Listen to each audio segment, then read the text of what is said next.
नमस्कार, आदाब, सत श्री अकाल। मैं राही एक बार फिर से हाजिर हूँ आप सभी के सामने अपनी एक और कहानी लेकर।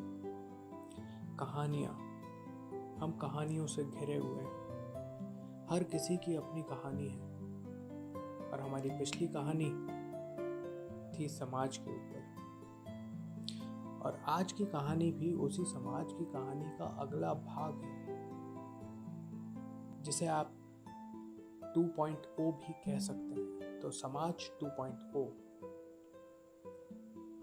मेरे एक मित्र हैं, या यूँ कहूँ कि मेरी एक फीमेल फ्रेंड है, जिनके साथ बहुत कुछ घटा है पिछले कुछ महीनों में।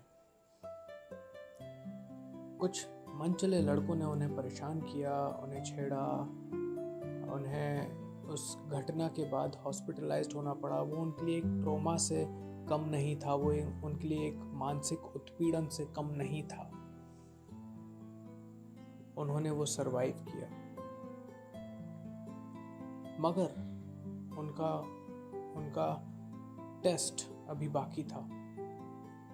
जब वो वापस हॉस्पिटल से बाहर निकले, वापस अपनी जॉब करने गए, तो उस आर्किटेक्चरल फर्म ने उन्हें ये कहकर निकाल दिया कि हमारी फर्म की एक रेपुटेशन है। रेपुटेशन?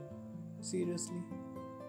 रेपुटेशन का मतलब ये नहीं होता कि आप किसी और की सजा किसी और को दे दो। उन लड़कों की सजा इस लड़की को नहीं मिलनी चाहिए। यही है हमारे समाज का दोहरा चेहरा। और इसीलिए मैं ये जानता हूँ कि हमारे समाज में बहुत सारे समाज के ठेकेदार हैं जो हर वक्त आगे आ जाते हैं, लेकिन ये कभी भी हमारी मुसीबतों के वक्त आगे नहीं आते। अगर आप जानना चाहते हैं तो मैं आपको बताता हूँ, और एक कवि के नज़रिए से बताता हूँ कि मैं इन समाज के ठेकेदारों के बारे में क्या राय रखता हूँ। तो शुरू करते हैं। कवि कविता कहता है तू सुन समाज के ठेकेदार, उस दिन गायब रहता है जब होती है तेरी दरकार। कवि कविता कहता है तू सुन समाज के ठेकेदार, उस दिन गायब होता है जब होती है तेरी दरकार। उस दिन कहाँ गया था तू जब मासूम सा बचपन बिलखा था, दाने दाने को मोहताज बन जब वो सड़कों पर निकला था। उस दिन कहाँ गया था तू जब भूख से बचपन तड़पा था, एक निवाले के लिए वो बचपन दर दर भटका था। उस दिन कहाँ गया था तू जब कन्या भ्रूण में मरती थी, दुनिया में आने से पहले आरी जिस पर चलती थी। उस दिन कहाँ गया था तू जब वो बच्चा स्कूल से निकला था, फीस नहीं दे पाया था पर पढ़ने में तो अच्छा था। उस दिन कहाँ गया था तू जब घर में नारी पिटती थी, पुत्र न जन्मा इस खातिर जो ताने सबके सहती थी।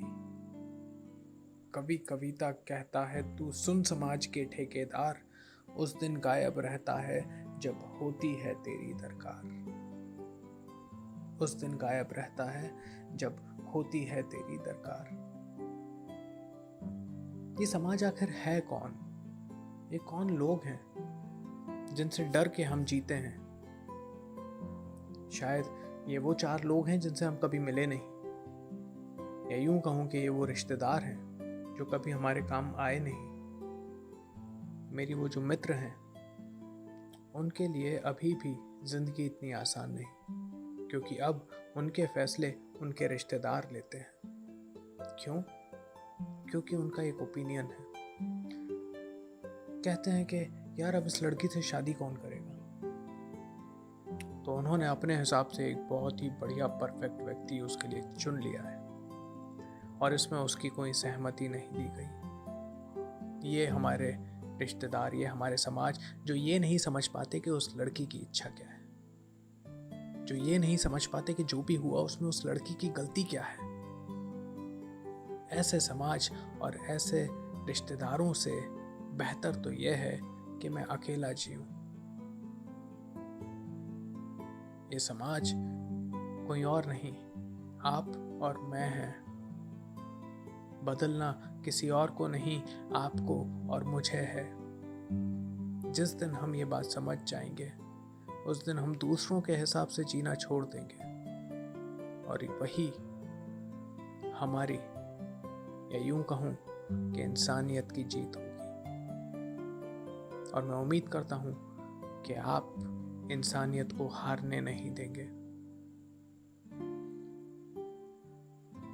इसी के साथ मैं आपसे विदा लेता हूं और उम्मीद करता हूं कि इस लॉकडाउन में आप सभी लोग सकुशल और सुरक्षित अपने घरों में होंगे। नमस्कार।